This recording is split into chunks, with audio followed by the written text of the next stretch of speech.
Irmãos, nós estamos no nosso curso de panorama das Escrituras. Nós temos olhado os livros da Bíblia.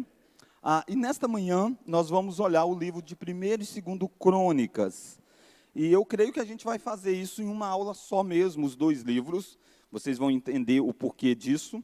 A maioria das vezes, nós temos usado uma aula por livro.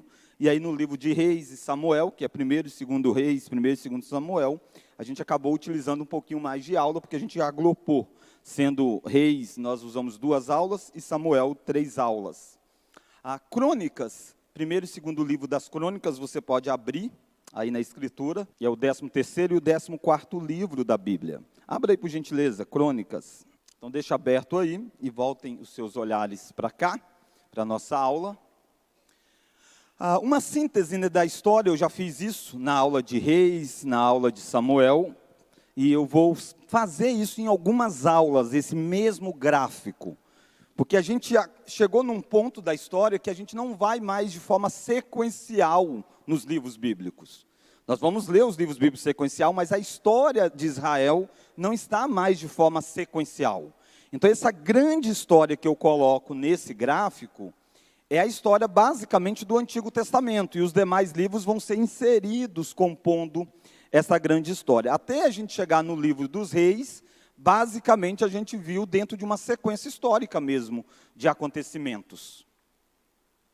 Mas a Bíblia não está organizada numa sequência, não todos os livros. Por exemplo, o livro de Isaías. O livro de Isaías vai ser descrito no momento antes da história do livro dos Reis todo. É no meio do livro dos Reis, você tem o livro de Isaías. No meio do livro das Crônicas, você tem a história de Jeremias. Então, por isso a gente vai sempre voltar um pouquinho nesse gráfico, Então, como que a gente resume a história do povo de Deus? Muitas vezes a gente se perde na leitura bíblica, porque a gente para no meio desse gráfico. Até metade todo mundo sabe. E depois vira uma confusão e ninguém consegue mais saber as sequências. Vocês decorando essa sequência vai te ajudar muito quando você estiver lendo o Antigo Testamento. Então, em Gênesis 12, Deus chama Abraão, promete a Abraão, dá a ele uma terra, dá a ele descendência, fazer dele um povo, abençoar o mundo através do descendente de Abraão. Nós vimos que o descendente prometido é Isaac, o primeiro deles. Isaac tem filhos. Dentre os filhos de Isaac, Esaú e Jacó, Deus escolhe Jacó, e esses então são chamados dos patriarcas, Deus de Abraão, de Isaac e de Jacó. Jacó tem 12 filhos, e ao contrário de que até aqui, Deus escolheu um dos filhos, Abraão teve Ismael e Isaac, Deus escolheu Isaac. Isaac teve Esaú e Jacó, Deus escolheu Jacó. Jacó tem 12 filhos, homens. Deus escolhe os 12, que formam aquilo que nós chamamos das 12 tribos de Israel. Então, o povo de Israel, o povo de Deus do Antigo Testamento, ele vem de 12 homens derivando, sendo que esses 12 canalizam na pessoa de Abraão, a pessoa de Abraão. Gênesis termina aqui, com os 12 filhos de Jacó, com as suas esposas e alguns filhos já, em torno então aí de 70 pessoas chegando ao Egito. Gênesis 50, o último capítulo de Gênesis. Lá no Egito, que é o livro de Êxodo, você encontra a escravidão, o povo se multiplica, fica enorme, o povo é escravizado, Deus então chama Moisés para ser o libertador. Tudo isso está dentro de uma promessa que Deus já tinha falado a Abraão, que os descendentes dele iria crescer, iria ser escravo em terra estranha, Deus ia retirar de lá e trazer para herdar a terra que Deus prometeu a Abraão. Era necessário que eles ficassem 400 anos aproximadamente no Egito. Então o povo sai e começa a sua caminhada. Eles caminham, param no Monte Sinai, Êxodo 20, recebe a lei, você tem Levítico, e aí você tem o livro de Números descrevendo a caminhada do povo nesta jornada. O povo chega até uma região chamada Cades Barneia, e lá era o lugar em que eles iriam dar o passo para chegar na terra prometida. Mas por causa da incredulidade, eles enviam 12 espias e 10 dão relatos muito negativos. Apenas Josué e Caleb encorajam o povo. Mas o povo prefere ouvir os 10, o povo está pronto para apedrejar Moisés. Eles pegam pedras para lançar em Moisés. Eles querem voltar para o Egito, e aí Deus precisa intervir para que Moisés não seja morto, mas a ira de Deus se dá, e Deus diz que não vai entrar mais na terra prometida aquela geração, a não ser Josué e Caleb. Então eles passam a rodar, a caminhar por 40 anos no deserto, que é aquela história muito conhecida que a gente tem, e eles vão morrendo um por um daquela geração por causa da incredulidade. E aí nós chegamos no final do livro de Deuteronômio, quando Moisés então faz um discurso diante do povo, e escreve esse discurso, que é repetindo para a nova geração. Se aquela geração morre no deserto, apenas Josué e Caleb, dos maiores, que saíram do Egito, estão vivos, os demais são crianças que nasceram nessa jornada, ou que saíram enquanto criança do Egito. Então, Moisés faz um livro, faz um discurso, e relembra eles da história, conta para aquela nova geração tudo o que Deus fez, a lei, o pacto, diz para eles, se eles obedecerem a Deus, eles vão herdar a terra, se eles desobedecerem, eles vão perder a terra. Moisés morre, e aí então Deus levanta Josué para continuar a sua obra. Aí a gente chega no livro de Josué. Josué assume a liderança e vai fazer a conquista dos territórios, mas Deus deixa um resto dos povos para ser teste para eles. E aí nós chegamos no período dos juízes. Uma nova geração levanta e desobedece o contrato que Deus fez. Desobedece os ensinamentos de Josué. Eles preferem ser amigo dos povos de Canaã, em vez de exterminar os povos como Deus havia ordenado. É um período muito triste, o período dos juízes, onde o povo caminha de mal a pior. Você tem aquela história de Sansão, a história de Balaão, de Baraque, e tantos juízes que Deus levanta. Mas só de você lembrar que Sansão é o libertador, e Sansão é aquele homem bem imoral na sua vida sexual, você percebe o quanto que estava a espiritualidade do povo. O Sansão é aquele que Deus levantou para libertar, e ele está mal demais espiritualmente falando. Então é um período de grande trevas moral dentro do povo. E a frase mais comum é, não havia rei em Israel, cada um fazia o que achava mais reto. As tribos não tinham um governo unificado, e cada um então agia do jeito que achava melhor. Nós chegamos então no livro de Samuel, e Samuel vai apresentar para nós o reinado, início dessa monarquia. Você encontra o reinado de Saul, e você encontra o reinado de Davi, sendo o reinado de Saul no primeiro livro, o reinado de Davi no segundo. No primeiro livro ainda de Samuel, você tem a unção. Davi é ungido rei, mas Saul se nega a retirar do trono, Saul ataca, Saul quer matar e tudo mais. Davi então reina, você termina o segundo livro de Samuel com Davi reinando. O livro dos reis vai trazer para nós a história do reinado de Salomão e a divisão do reino. Salomão começa muito bem, pede sabedoria a Deus. Salomão é um filho de Davi. Deus fez uma promessa a Davi, dizendo que se o filho dele se desviasse, Deus iria punir, mas Deus iria trazer graça no meio do juízo. E Deus prometeu a Davi que sempre haveria um rei sobre o trono de Israel. Salomão começa bem, progride, o reino avança, é sábio, constrói o templo, mas Salomão casa com muitas mulheres e passa a adorar os deuses dessas mulheres. O texto diz que o coração de Salomão não era todo apegado a Deus, é conduzido pelas mulheres, e o mesmo que faz a casa ao Senhor, faz casa aos deuses das mulheres, e ele também adora os deuses dela. Deus diz que Salomão agiu mal, Salomão não foi como Davi, e por isso Deus vai então dividir o reino. Salomão não vai ter mais o reino sendo todo dos seus filhos, mas Deus diz para Salomão que por amor de Davi ele não faz isso agora. Ele vai fazer isso depois que Salomão morrer. Mas nunca vai deixar de ter alguém para reinar que é da casa de Davi.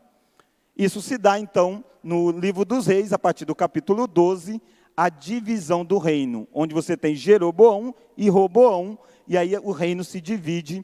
10 tribos vão seguir o reino do norte, e 2 tribos ficam no sul. sendo as duas tribos lideradas por alguém da casa de Davi, da tribo de Judá. Sempre vai ter alguém reinando. Daí em diante, nós vimos que o nome muda. Quando a gente passa a falar em Israel no livro dos reis, nós estamos falando das tribos do norte. As 10 tribos do norte passam a se chamar Israel, e as 2 tribos do sul passam a se chamar o reino de Judá. Então, Judá é o reino do sul e Israel o reino do norte. No reino do norte, eles constroem deuses para si, bezerros, eles fazem um templo e começa aquela adoração envolvendo o período dos samaritanos. Nós vimos então que existe a queda de Israel. Há vários reis, e aí aproximadamente no ano 720, por aí, há uma queda de Israel, e depois em 500 e pouco, há uma queda do reino de Judá, que tem a capital em Jerusalém, e aí o povo então é levado para o cativeiro babilônico. Percebe? A queda é em período diferente. Primeiro cai as 10 tribos do norte, pela Assíria, que invade, domina, e depois a Babilônia invade o sul e domina sobre Israel. Até agora, nós vimos isso, e nós vimos no livro dos reis, a ênfase exatamente nos pecados dos reis. Mostrou que o reino do norte só teve reis terríveis, um deles é Acabe, a personificação do mal, casado com Jezabel, terrível, e a queda de Jerusalém, você tem reis que caminham bem e reis que caminham mal. Então há uma alternância aí de reis. E o padrão sempre é, não agiu segundo Davi. Não agiu segundo Davi. Davi se tornou o referencial de um rei que era temente a Deus. O livro dos reis, então, narra isso aqui em qual perspectiva? Na perspectiva do juízo. Ele termina o livro como? Termina o livro, segundo o livro dos reis, com o povo sendo levado cativo. É assim que termina o livro. Provavelmente escrito no contexto do exílio, para que o povo crie esperança desse retorno. Há uma promessa. Um descendente de Davi tem que reinar. Mas o povo agiu mal, quebrou a aliança de Deuteronômio, por isso que a história está conectada. O motivo dessas quedas, eles quebraram a aliança que Deus deu através de Moisés e Deuteronômio. Deus disse no contrato, eu estou dando a terra de graça para vocês. Se vocês forem fiéis a mim, vocês vão desfrutar dela. Se vocês agirem igual os donos dessa terra agiram, vocês também vão perder essa terra. E é isso que acontece nesses 2 episódios da queda. Eles não foram fiéis à aliança de Deus. Nesse contexto todo aqui, irmãos, a gente tem profetas, tem Jonas, tem Isaías, tem Jeremias, como eu disse, né? Tem vários profetas que são antes do exílio, estão todos eles nesse contexto. Durante o exílio, você tem Daniel, você tem Ezequiel, está tudo aqui, que a gente vai ver ainda mais adiante. Então, a importância da gente meio que ter isso aqui na mente, faz você agora ler o Antigo Testamento sem se perder. Você sabe em que momento as coisas estão acontecendo. Isaías vai dizer, olha, cuidado, vocês estão quebrando a aliança. Que aliança? Deuteronômio.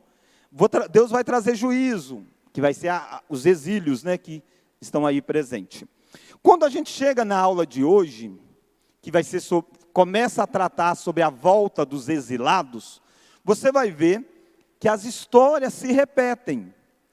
É um livro que narra, basicamente, a mesma história do livro dos reis, mas em perspectivas diferentes. Eu vou tentar mostrar isso hoje para os irmãos.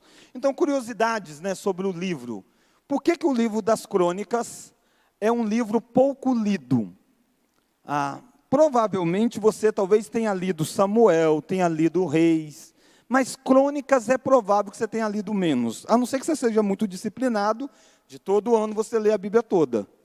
Mas do contrário, se você está lendo solto, você lê mais Samuel, mais Reis, e menos o livro das crônicas como livro. Será por quê? Tem um estudioso que pontua 2 razões, né?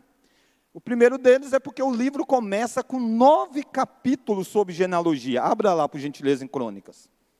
Olha como que o livro começa, né? Olha o capítulo 1. Ó, começa assim o livro, do nada. Adão, Sete, Enos, Cainã, Malael, Jared, Enoque, Metusalém, Lameque, Noé, Sem, Cã e Jafé. Então essa é uma descrição da genealogia iniciando em Adão. Aí depois continua. Os filhos de Jafé. Aí começa. Gomer, Magog, Madaí. E aí vai um monte de nomes. Os filhos de Sem, lá no verso 24. Ó, de novo. Os descendentes de Ismael. Os descendentes de Abraão e Quentura. Os descendentes de Esaú. Os descendentes de Seir. Os príncipes de Edom. Ele está descrevendo para nós como que aqueles povos que existem surgiram. É um livro que trata da origem desses povos, mostrando de onde eles vêm, né? De onde eles vêm. E assim você vai passando só por nomes, ó, até o capítulo 9. Você pode ir virando as páginas aí, ó. Não tem histórias. Não tem assim, e aí fulano viveu, fez isso, fez aquilo outro. No máximo, às vezes, e agiu assim. No máximo. A maioria das vezes é só nomes. Nomes, até o fim do capítulo 9. Percebe? Então são 9 capítulos de genealogia. Como a gente não é muito ligado a nomes, a genealogias, não é na nossa cultura, então a gente acha difícil. Então muita gente já chega aí a... Deixa eu pular. Aí já pula, porque são 9 capítulos, né? Descrevendo nomes. E genealogia é muito importante para o judeu. Nós vamos olhar isso por quê. Segundo, porque muitas histórias narradas já foram contadas nos livros de Samuel e Reis. Isso é fato. Olha lá então o capítulo 10. Está escrito a derrota e a morte de Saul. Capítulo 11, ó. Davi conquista Sião. E aí começa a falar dos feitos de Davi. O exército de Davi. Davi traz a arca. Olha lá no capítulo de número 15, ó. A gente já viu um pouquinho disso lá no livro de Samuel, no segundo livro de Samuel, Davi trazendo a arca. E assim você vai caminhando em feitos que você já viu. Não todos, há alguns fatos inéditos que não tinham sido contados, mas muitos dos fatos já tinham sido narrados no livro de Samuel ou no livro de Reis. Vai passando as páginas. Nesse primeiro momento, só para a gente folhear mesmo. E aí você vai chegar comigo lá no segundo livro das Crônicas. Antes, o finalzinho ainda, o capítulo 29 do primeiro livro das Crônicas, você tem a morte de Davi, Salomão é proclamado rei. A gente viu isso em uma história até mais rica, no sentido de mais detalhes, no livro de Samuel. A gente estudou isso já. Aí você chega no segundo livro das Crônicas, vai falar do reinado de quem? Salomão. A gente também já viu isso no livro de Reis. E aí vai avançando nesse sentido. Chega comigo até lá o capítulo 10, melhor dizendo. O que você vai ver agora, que Roboão causa separação. A gente viu isso no primeiro livro dos Reis, no segundo livro dos Reis, capítulo 12. Aí a gente começa a ver, então, o reino dividido. E aí você vai ver os reis. Capítulo 12, capítulo 13, Abias, e por aí vai. Uma série de reis sendo apresentados, que muito deles apresentou no segundo livro dos Reis. Mas olha o finalzinho do livro. Segundo livro das Crônicas, o capítulo 36, é o final do livro. Porém,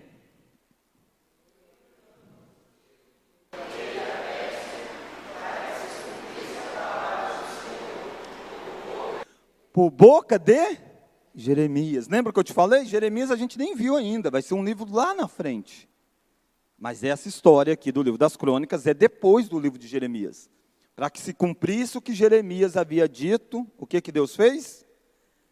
Despertou o Senhor o espírito de Ciro, rei da Pérsia, o qual fez passar pregão por todo o seu reino, como também por escrito, dizendo: assim diz Ciro, rei da Pérsia: o Senhor Deus dos céus me deu todos os reinos da terra, e me encarregou de lhe edificar uma casa em Jerusalém, que está em Judá. Quem entre vós e de todo o seu povo, vamos ler? Que suba, e o Senhor, seu Deus, seja com ele. Percebe que o final de Crônicas é diferente do final de Reis. O final do Reis, o povo vai para o exílio. O final de Crônicas, o povo volta do exílio. Então, é um livro escrito bem depois narra muitos dos mesmos eventos, mas narra na perspectiva de que quem nós somos?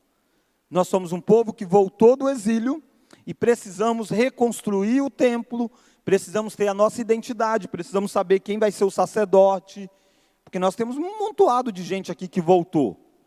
E a gente precisa separar essas pessoas em tribos, quem era de qual tribo, quem são os levitas? O que os levitas faziam na nossa história? Então essa é a dinâmica do livro das crônicas. Embora vai revisitar muitos dos mesmos fatos, e talvez não com tantos detalhes, mas o propósito teológico é outro. Se Reis é criar uma esperança de que um dia volta, Crônicas voltou, eles voltaram. E nós precisamos viver como um povo que já sofremos muito no passado. E sabemos pelo qual nós fomos levados cativos. Olha a razão aqui. Sabemos por que Deus nos trouxe. Olha a razão aqui. E nós precisamos retomar a nossa identidade nesta dinâmica. Então são livros com propósitos diferentes, narrando muito dos mesmos fatos, tá bom? Então o livro das crônicas acaba sendo um livro pouco conhecido, porque quando a gente não vê isso, a gente se perde, porque a gente normalmente lê histórias soltas, a gente, para que eu vou ler de novo Davi trazendo a arca? Eu já li. Como se a Bíblia fosse um livro contado histórias soltas, e não é assim. É uma construção teológica. Davi fez muita coisa, e os autores bíblicos, inspirados por Deus, selecionaram. Isso aqui é importante para contar para o povo, para alguma coisa. Então, o propósito norteia a dinâmica do livro, tá bom? Daqui a pouco a gente vai olhar um pouquinho mais, tá? Essas divisões aí que eu passei rápido com vocês, mas é para vocês verem, né? Lembrando que isso já tem acontecido no livro de Samuel, no livro dos Reis, e também acontece no livro das Crônicas. Nós temos 2 livros das Crônicas, Crônicas 1 e Crônicas 2. Mas não foi assim que existia na história bíblica. Era um livro só. O livro hebraico é um livro só, com uma única obra literária. E o título do livro também não é o título que nós temos como crônicas, mas sim a seguinte expressão: os eventos dos dias, ou os fatos dos dias, dos anos passados. Era uma forma formal de narrar os fatos de um reino. Então, os fatos do tempo passado, os fatos, os eventos do reino. E aí dava os dados. Essa é a frase do livro das crônicas, o nome desse livro em hebraico. Interessante que normalmente os nomes dos livros hebraicos era a primeira palavra do livro. Gênesis era início, Bereshit, no princípio. Não é assim no livro das crônicas. Essa frase não está no início do livro. Ela está no livro em outros momentos. Mas esse é o nome que era dado na cultura hebraica. Jerônimo é quem vai dar o nome de crônicas, porque ele vai usar uma frase de que este é um livro que narra a história do povo de Deus. E não está errado, é um bom nome, né? Lembrando que o nome não é inspirado. O nome foi dado pela tradição ao longo do tempo. E, de fato, o livro das crônicas, você vai ver que é um relato da história do povo de Deus, dentro de um propósito, a crônica do povo de Deus. A história de Israel aqui contada, quando eu estou falando de Israel aqui, estou falando do povo judeu, né? Não das tribos ainda divididas. Traça a sua origem desde a criação do mundo, com o primeiro ser humano, Adão, até o fim do exílio babilônico e início do período pós-exílico. O foco principal é o período, ficou cortado aqui por causa da projeção, monárquico. Então, o que o livro das crônicas faz? É o livro bíblico que narra a origem do povo até o retorno do exílio. É um período enorme. Por isso que ele não vai ser detalhista. Por isso que ele vai contar menos do que o livro de Samuel conta da história de Davi. Porque ele quer que a gente ligue a história. Quando você está em uma aula, é muito comum você estar abordando um assunto. Aí a pessoa faz uma pergunta do outro assunto. Suponhamos, né? A gente está falando sobre a soberania de Deus. Aí a pessoa diz, mas pastor, e a responsabilidade humana? Não, acho que é porque a gente tem a tendência de querer falar de outros aspectos que não é o ponto, né, que está sendo tratado. A Bíblia fala de soberania, a Bíblia fala disso, fala daquilo outro. Cada momento ela fala de um aspecto. Assim é o livro. O livro das crônicas não está para contar a história de Abraão. Ele só cita a descendência dele, só nome. Porque quer saber sobre Abraão? Tem um livro sobre isso. Mas o que o povo que está voltando do exílio não pode perder? Que ele deriva de Abraão. Então está lá na linhagem genealógica, Abraão. Então o propósito faz com que ele vá não a Davi, mas o propósito ele vai até o início da história, até em Adão. O povo de Deus começa com Adão. Adão é o primeiro homem criado por Deus, que Deus teve um pacto, que Deus fez uma aliança, que Adão quebrou a aliança, sofreu consequências, igual Israel está fazendo, e Deus fez um pacto de graça com com Adão, prometendo a Adão de que haveria um descendente da mulher que esmagaria a cabeça da serpente. Assim como Deus também prometeu graça a Israel. Então, os vínculos estão interligados. Daí a necessidade da genealogia. 9 capítulos de genealogia. 9 capítulos. Mas a ênfase da narrativa é mostrar a origem, mas gasta mais tempo em qual período? Da monarquia. Ele passa os patriarcas, passa a escravidão do Egito, passa a conquista da terra prometida, passa juízes, só citando descendência, mas sem falar os eventos. Mas quando chega na monarquia, ele começa a gastar tempo. Quando ele chega na monarquia, quando ele traçou a linhagem de Davi, de Saul, de Davi, ele começa a falar de reis. Porque a ênfase dele está na monarquia. Mas é interessante que ele mostra os reinos, e depois o foco dele não vai ser no todo o reino de Israel, depois que divide, mas sim num grupo de Judá, porque a ênfase dele é diferente. Alguma dúvida até agora? É uma dúvida simples, é porque lá no livro de Reis, tem alguns versículos que eu estava lembrando, eles sempre falam sobre crônicas, as crônicas dos reis. Mas não é esse não. Isso não quer... Não é a mesma crônica, não. Aquilo que a gente falou na aula passada. Os livros, crônicas também vai fazer isso, vai citar obras. Eles usaram outros livros. Os mais atos estão no livro dos reis tal, no livro do rei X. Existia obras, os mais atos estão, por exemplo, sobre isso no livro do profeta vidente Natã. A gente não tem esse livro. Eram livros da época que eram usados. Crônicas, a expressão crônicas é essa ideia, o relato de uma história. Então havia várias crônicas existentes. Quando faz menção ao livro bíblico, nem é o nome crônicas o livro bíblico, entende? Na cultura hebraica, não é esse nome crônicas. É exatamente essa a história do tempo da épocas. Então, quando o rei cita crônicas, ele não está citando o livro crônicas da Bíblia. Agora, o livro crônicas faz menção a partes do livro de reis, que ele é posterior. Ele usou o livro de reis como fonte, não só, quando ele fala reis, não só necessariamente ele está falando daquele rei, aquele livro de reis, mas ele usou o livro de reis, sem sombra de dúvida. Ele usou o livro de Samuel, para dar fundamentação ao livro dele, mas o contrário não acontece, porque é bem posterior o tempo da escrita. Um é antes do exílio, ou termina com a ida ao exílio, com algumas adaptações do livro. O outro é com a volta do exílio. Entende? A volta do exílio. Na Bíblia hebraica, também isso é importante, que às vezes passa, né? Na Bíblia hebraica, Crônicas é o último livro das Escrituras. É por isso que a gente acabou de ler Reis, e você fala, poxa, eu vou ler de novo a mesma história? Na escritura hebraica, não, o livro das crônicas é o último livro da Bíblia. Os 12 últimos livros da Bíblia que nós temos no Antigo Testamento, que é chamado dos profetas menores, no cânon hebraico é um livro só. Ele é um livro só, subdividido pelos 12 profetas, né? Cada um escreveu o mesmo, mas é um livro só. E ele faz parte dos livros profetas que estão dentro dessa dinâmica, assim como tem Isaías, Jeremias, aí você tem esse livro que tem 12 histórias de profetas. Então o último livro da escritura hebraica é o livro das crônicas. Organizado, né? Está colocado no último livro, no último lugar. O que é interessante disso? Não significa que ele foi escrito como o último livro, tá?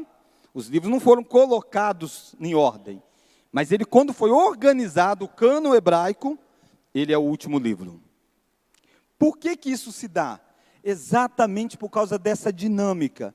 Esse é um livro que narra o resumo da história do povo de Deus. É como se fechasse para nós a história do povo de Deus. E Crônicas e Gênesis têm uma relação muito interessante.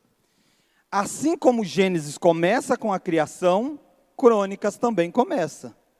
Gênesis não começa? No princípio criou Deus os céus e a terra. Crônicas começa. Primeira palavra é Adão.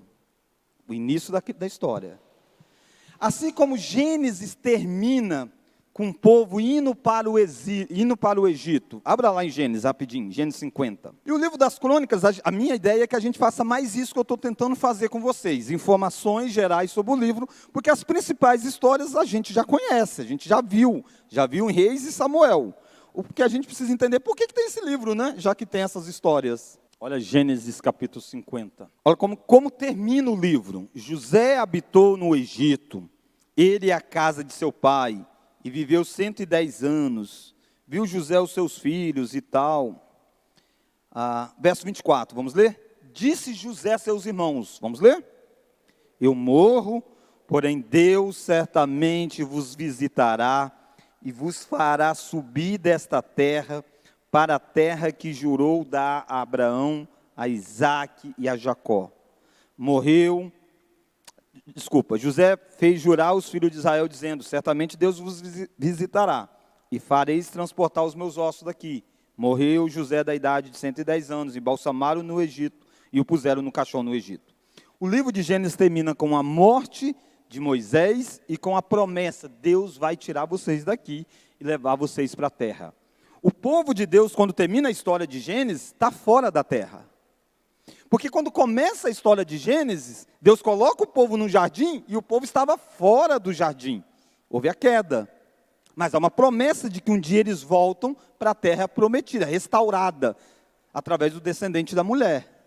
José, que é uma sombra de Cristo, alguém que é vendido, perseguido pelos irmãos, traído, vendido por moedas, entregue, sofre, para que o povo seja preservado, assim também é a dinâmica de Cristo. E José está dizendo, eu morro, mas Deus liberta vocês. Isso acontece. O povo é libertado. Quando você olha para o livro de Crônicas, vai terminar com o povo liberto. Olha lá o livro das Crônicas de novo, finalzinho. Capítulo 29. Não, capítulo 29 não, capítulo 36. Olha o finalzinho do livro das Crônicas. A gente já leu, né? Só vou voltar lá para vocês lembrarem. Porém, no primeiro ano de Ciro, rei da Pérsia, para que se cumprisse a palavra do Senhor por boca de Jeremias, despertou o Senhor, o espírito de Ciro, pelo qual fez passar por pregão o seu reino. E aí ele vai dar aquela ordem, dizendo que eles voltem para reconstruir aquilo que está em Judá. Deus traz o povo de volta para a terra. Gênesis e Crônicas começa com criação, com a história, com o início, e termina com promessa de redenção, de volta para a terra, depois de ter vagado distante em territórios difíceis, né? Difíceis.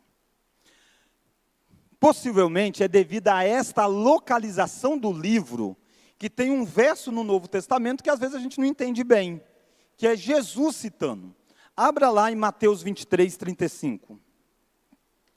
Olha como que Jesus se refere a um episódio, Mateus 23, o verso 35. Como eu e você normalmente não lembramos da organização da Bíblia hebraica, que era a Bíblia que Jesus lia, Jesus viveu naquele período que o cânon bíblico era o cânon judeu, a ordem dos livros judeus. Olha Mateus 23, verso 35. Eu vou ler o verso 34, só para a gente entender.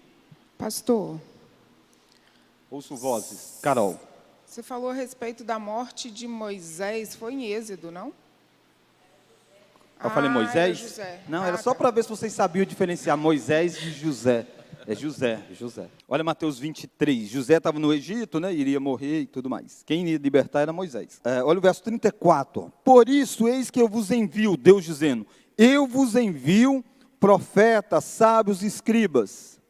A uns matareis e crucificareis, a outros açoitareis nas vossas sinagogas e perseguireis de cidade em cidade. Vamos ler agora?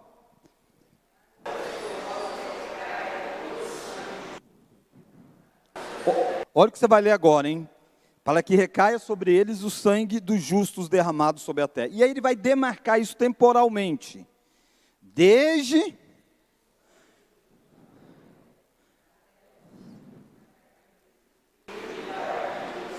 a quem matastes entre o santuário e o altar. Gênesis 4, você tem a morte de Abel. Ele está se referindo ao sangue de Abel. Ele está se referindo ao início da história da redenção, através de uma adoração verdadeira de Abel e a adoração falsa de Caim. Deus rejeita a adoração falsa e Caim mata Abel por causa disso, por causa da verdadeira adoração que Abel oferece. E ele termina dizendo, a história do Antigo Testamento teve o derramar de sangue de Abel e o derramar de sangue de Zacarias. Onde está a história de Zacarias que ele está citando? Essa morte. Segundo Crônicas, capítulo 17. Abra lá, por gentileza. Segundo Crônicas 24, verso 17. Então, a anotação aí ficou errado. Saiu 17, 22. É 24, 17. Depois da morte de Joaida, vieram os príncipes de Judá, se prostraram perante o rei, e o rei os ouviu, deixaram a casa do Senhor, Deus de seus pais, e serviram os postes ídolos. Os ídolos, por esta culpa, veio grande ira sobre Judá e Jerusalém. Porém, o Senhor lhes enviou profetas, para os conduzirem a si. Estes profetas testemunharam contra eles, mas eles não deram ouvidos. O Espírito de Deus se apoderou de Zacarias, filho do profeta Joiada, o qual se dispôs em pé diante do povo e lhe disse, vamos ler? Assim diz Deus, por que me transgredis os mandamentos do Senhor, de modo que não prosperais? Porque deixastes o Senhor, também Ele vos deixará. Conspiraram contra Ele, e o apedrejaram por mandado do rei. Vamos ler agora? No pátio da casa do Senhor. Perceba que coisa forte. Assim o rei Joada não se lembrou da beneficência que Joás, melhor dizendo, não se lembrou da beneficência que Joada, pai de Zacarias, lhe fizera.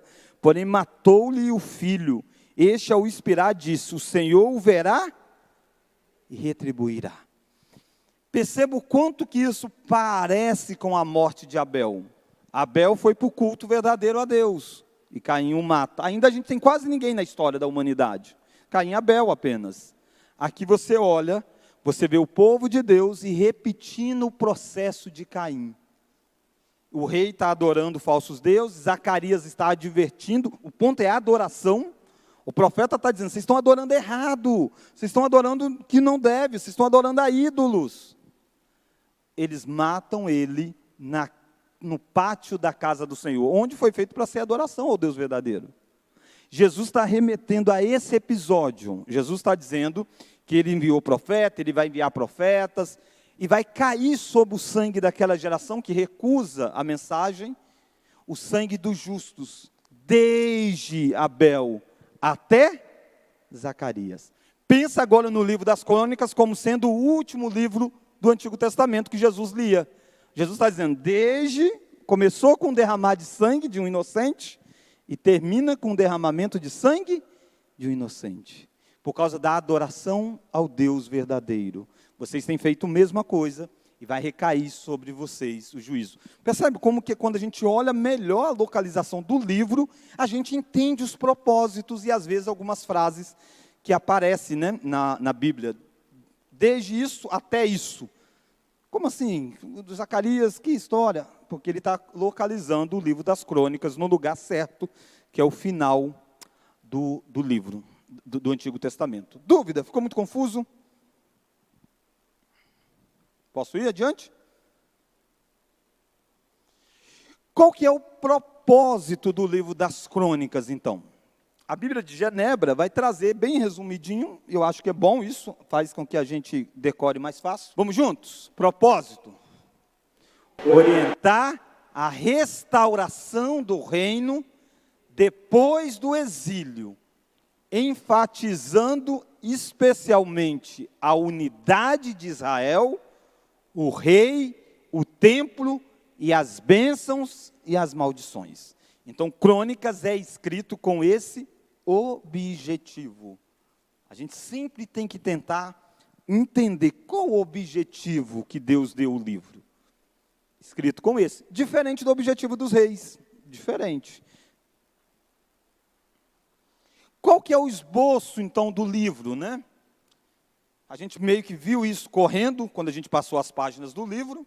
Então, o livro das Crônicas, lembra, eu estou dizendo o livro das Crônicas, abarca o 1 e o 2. Como se fosse um livro só, né?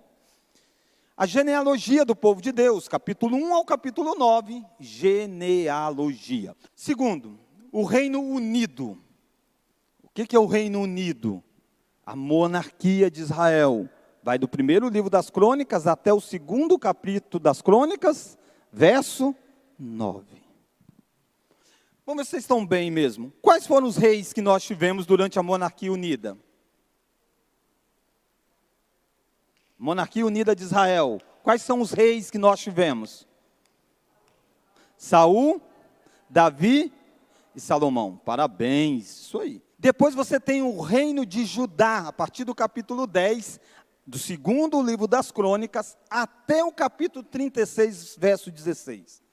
O livro das Crônicas não fala do reino das tribos do norte. Ele faz menção? Faz. Porque ele está falando do rei do sul aqui, e às vezes diz, durante o reinado de tal, os pecados que Israel cometeu lá, aquele pecado do rei tal, também entrou aqui no reino do sul. Mas o foco dele não é dizer dos reinos do norte e do reino do sul. É só do reino do sul. E aí você tem o finalzinho, capítulo 36, do verso 17 até o verso 26, relatos relacionados com o exílio e a volta do exílio, como que o povo voltou do período do exílio. Então esse é o esboço do livro de Crônicas, 4 movimentos, sendo o último bem pequenininho, mas extremamente importante, que fecha o livro das Crônicas. A primeira parte do livro, a genealogia, então, que é o capítulo 1 a 9, descreve a identidade, privilégios e responsabilidades do povo de Deus. Abra lá no primeiro livro das Crônicas. Eu e você não sabemos, não vamos atrás, provavelmente, né? O Leso não, o Leso tem um livro lá da genealogia dos Sátrapas. Eu vi lá na casa deles. Eles têm um livro, mas a maioria de nós não temos assim uma... Eu não sei quem foi o nome dos meus bisavós. E antes de você me condenar, você também não sabe não, porque a maioria... Não, eu sei o nome de um, mas não é um que você teve vários bisavós. Você sabe o nome de um, ou dois, no máximo. Entende? Mas esquenta não, um dia você vai ser bisavô de alguém e eles não vão saber de você. Então fique esperto, fique esperto. Primeiro livro das Crônicas lá, então, rapidinho. Nós já vimos o início, né? O judeu não, o judeu é extremamente importante saber. Por que é importante saber? Até porque as terras, quando chegaram lá para entrar, para herdar a terra, foi dividido por tribos. A terra X é da tribo tal, a terra XY é da tribo tal, aqui é da tribo de Judá. Então, para você ter direito à terra, você precisa provar de onde você vem. Quem é a sua linhagem? Para você ser um levita, você precisa provar a sua linhagem. Você tem que ter vindo da tribo de Levi. Então, é importante a identidade deles. E Crônicas vem mostrar isso. Lembra, o livro das Crônicas é do povo que voltou do exílio. Quem você é? Eu sou da tribo tal. Vamos ver aqui? A tribo tal é o fulano. Então é isso que era as grandes blocos, né, das genealogias. Nós já vimos o início, que começa com Adão. Olha o capítulo de número 9. Olha o verso 1. Todo Israel foi registrado por genealogias, inscrito no livro dos reis de Israel.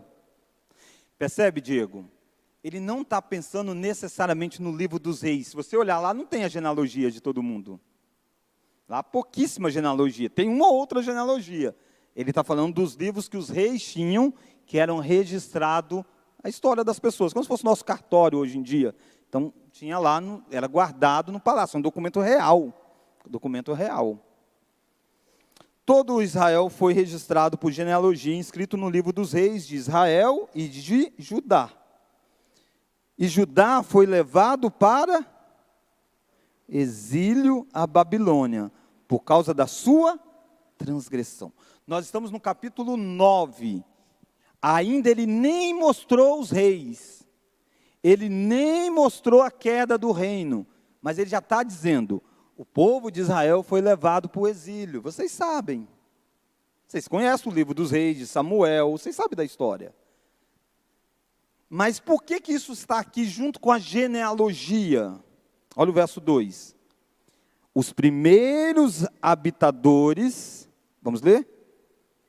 Que de novo vieram morar nas suas próprias possessões e nas suas cidades, foram os israelitas, os sacerdotes, os levitas e os servos do templo. Porém, alguns dos filhos de Judá, dos filhos de Benjamim, dos filhos de Efraim e Manassés, habitaram em Jerusalém. E aí começa a listar o nome deles, ó. Utai, filho de Amiúde, filho de Onri, filho de Enri, filho de Bani, dos filhos de Perez, filho de Judá. Então ele está provando que essa pessoa é dos filhos de Judá. E aí começa, Asaías, ó, dos Silonitas, Asaías, o primogênito, e começa. Então ele está pegando pessoas vivas que voltaram, e está dizendo, essas pessoas que voltaram, esses aqui são dessa tribo. Se a genealogia começa com Adão, no livro das crônicas, ela termina com aqueles que voltaram do exílio. Não foram todos, uns não voltaram. Outros morreram durante tudo isso que aconteceu. Mas os que voltaram, mostra a sua identidade. Isso é importante porque eles viveram 70 anos na Babilônia, uma geração. Eles precisam saber quem eles são diferentes. Eles exatamente perderam a terra porque eles quiseram ser iguais. Então a genealogia, você não precisa decorar os nomes, só 50 deles, que eu vou perguntar no próximo domingo, mas fora os 50 você não precisa decorar, você precisa saber, começa com Adão e termina com aqueles que voltaram, e o objetivo é esse, mostrar a identidade. Vamos para a parte do Reino Unido. Reino Unido. Começa aí no capítulo 10 de Crônicas. Nós falamos que o Reino Unido teve Saul de rei, Davi e Salomão. Enquanto o povo esteve unido no próximo rei, há uma divisão, né? Mas olha que interessante, quando você olha para o capítulo 10, olha lá o capítulo 10. A derrota de Israel e a morte de Saul.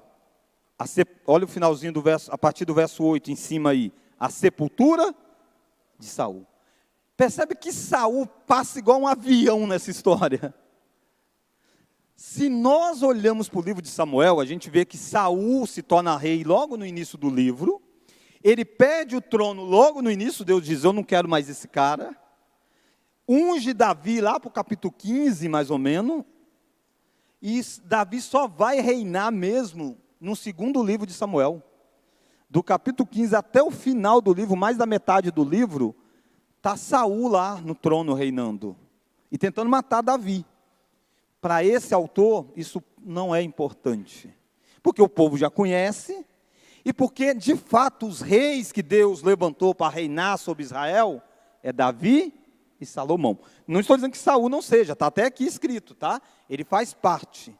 Mas o propósito do livro é quando o povo voltou, quem é que vai assumir um trono em Israel ainda no futuro? Quem é que vai assumir? Quando o povo voltou do exílio, quem é que tem direito a assumir um trono em Israel? Um descendente de Davi. Então, para eles, o que é importante é falar do reinado de Davi e do reinado de Salomão. Saul foi tirado da descendência. Saul não adorou a Deus, não tem um descendente de Saul para reinar no trono. Mas Davi vai ter um descendente. E lembra que o povo volta, mas o povo não volta com autonomia política. o governador Ciro, que mandou o povo voltar, eles têm que pagar imposto. Eles só mudaram de lugar. Vão reconstruir o templo, fazer as coisas, mas eles não são livres mais. Aliás, Israel nunca mais ficou livre. Porque o verdadeiro rei que iria trazer a libertação é Jesus Cristo. Depois do Império Persa, teve o Império Grego, depois teve o Império Romano, mas sempre teve alguém dominando. Jesus nasce e quem está reinando é Roma. E Cristo vem fazer o reino dele, que é espiritual. Então aqui você encontra a história de Davi e a história de Salomão, nessa ideia do reino unificado. Cita Saul foi rei, mas ele morre, e quem importa mesmo é Davi e Salomão. No reinado de Davi, a gente não tem como olhar, né, os detalhes, e muitos a gente já viu, mas olha aqui para o slide, fazendo um favor. Olha os principais acontecimentos aí. Ó. A morte de Saul, a ascensão de Davi, capítulo 11. O que está do lado é os capítulos onde você encontra isso. O retorno da Arca da Aliança, ó, a partir do capítulo 13 até o capítulo 17, a Arca da Aliança envolvida. Capítulo 18 a 20, as conquistas. Capítulo 21 a 27, a organização do reino. Capítulo 28 ao capítulo 29, verso 9, a preparação de Davi para construir o templo. Ele prepara, ele faz as campanhas de oferta, o povo doa, ele guarda coisas, ele dá uma série de tesouro para que o filho dele possa construir o templo. Mas Davi é quem prepara. Aquele texto famoso que a gente usa nos dízimos, quem sou eu, ou quem é o meu povo, para que pudéssemos dar voluntariamente estas coisas, porque da tua mão te damos. É aqui, nesse episódio, Davi preparando para construir o templo. Capítulo 29, você tem a despedida e a morte de Davi. Olhe para cá, e vamos ver se vocês estão bons de análise, assim. O que mais, fala mais do que isso aqui?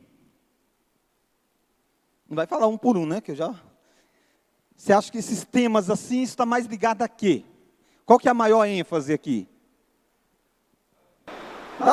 Davi, sim, mas quais feitos aqui que tem mais ênfase? Ou isso aqui está mais reunido, se você pudesse pensar, está mais ligado a um tema. Adoração. Está ligado à adoração. A Arca da Aliança, a adoração. Preparação para o templo. É descrito de uma forma que a adoração tem preponderância nessa história. Até porque, volta rapidinho lá, se você estivesse bem atento, você tinha a cola aqui, ó. Orientar a restauração do reino depois do exílio, enfatizando especialmente a unidade de Israel. A gente viu isso na genealogia. O rei, Davi, o templo. O templo. Então tem a ver com a reconstrução do templo. Lembra? Quem voltou... Daqui a pouco a gente vai chegar em Esdras e Neemias, principalmente Esdras. Eles precisam reconstruir o templo. E o livro das crônicas mostra para eles a importância que tem. Davi reinou, Davi conquistou, mas tudo voltado para uma adoração. Reinado de Salomão, olha o reinado de Salomão aqui descrito. Ó. Realeza de Salomão, construção do templo. Dedicação do templo. E atividade de Salomão, capítulo 8 e 9. Templo, de novo, tendo ênfase. Porque no Reino Unido, a adoração era importante. Aliás, na divisão do reino, cada um vai querer adorar de um jeito, e é a causa da tragédia. O reino de Judá, você tem, então, cada rei sendo descrito. Roboão, Abias, Asa, Jeorão, Acasias, Atalaia e Joás, Amazias, Uzias, Jotão, Acas, Ezequias, Manassés, Amon, Joacás, Joaquim, Zedequias. Então, é os reinos de Judá.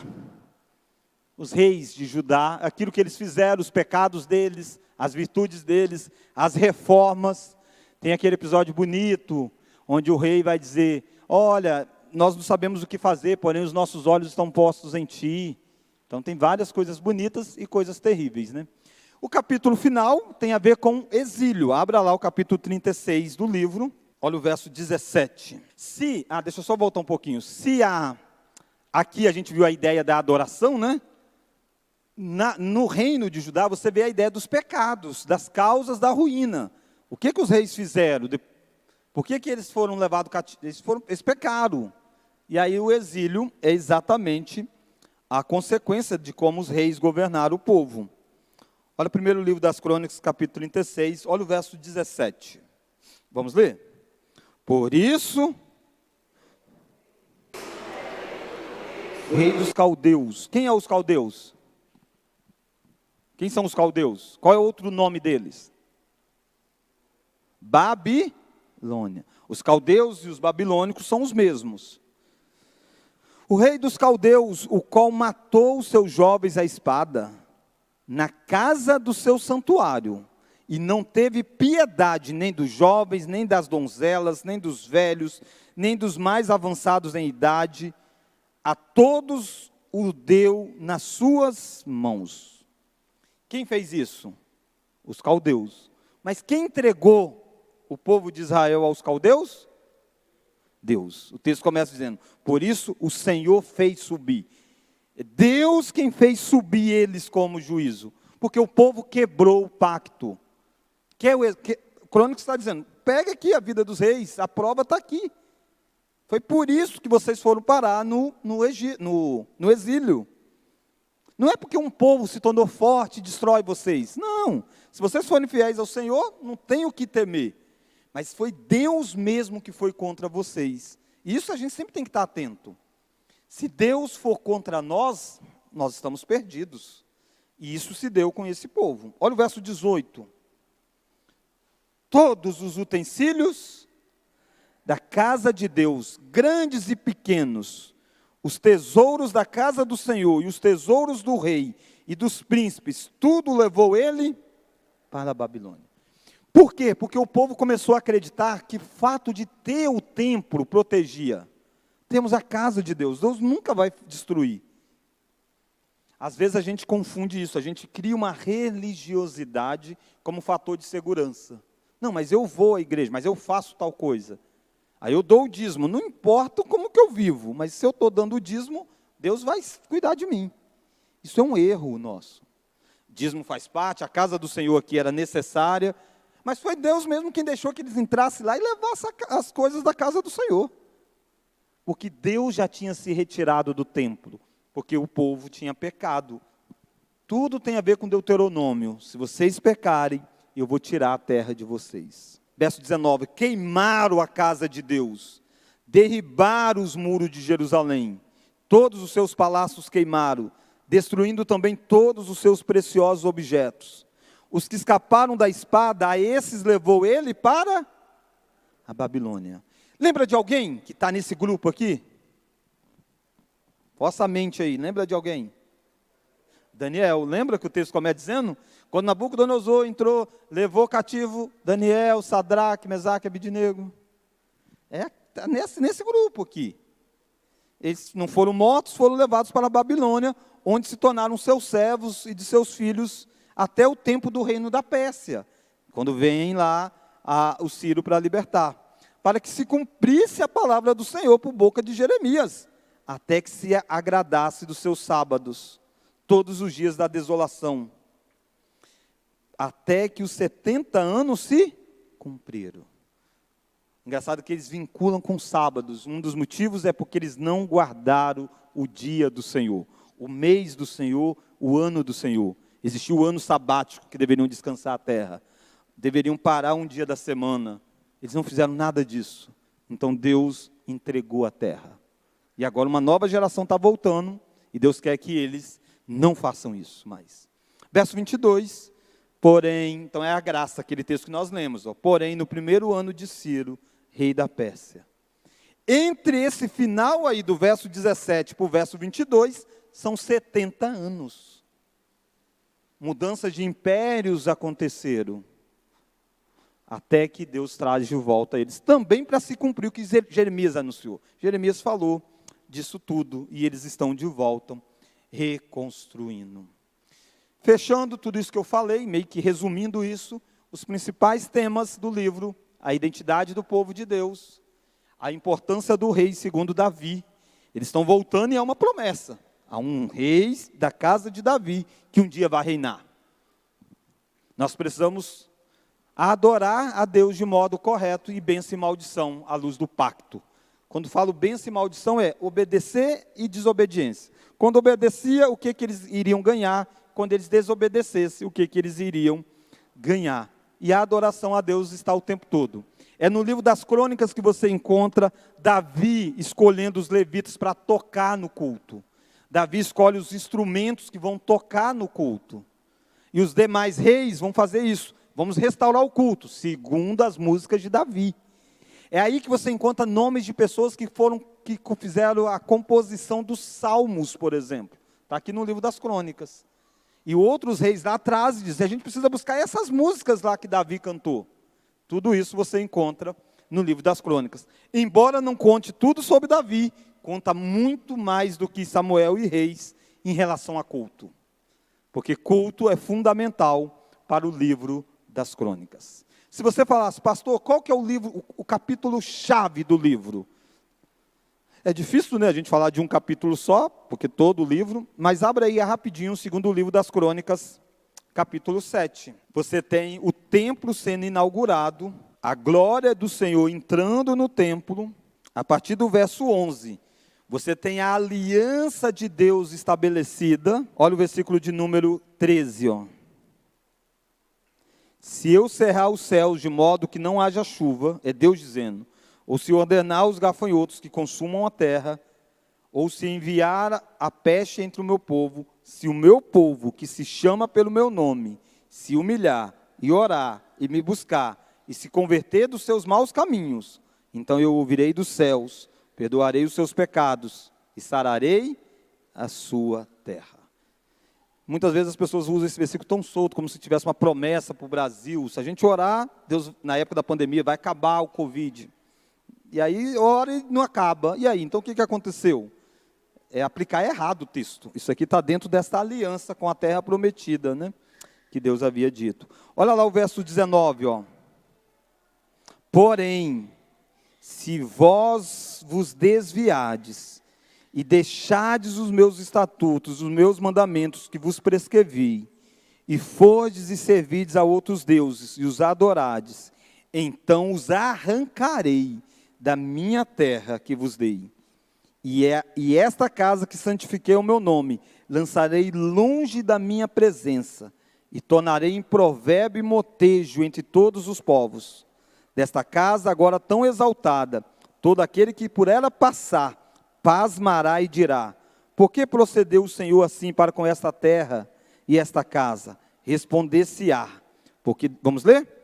Porque deixaram o Senhor, o Deus de seus pais, que os tirou da terra do Egito, e se apegaram a outros deuses, e os adoraram, e os serviram. Por isso trouxe sobre eles todo este mal.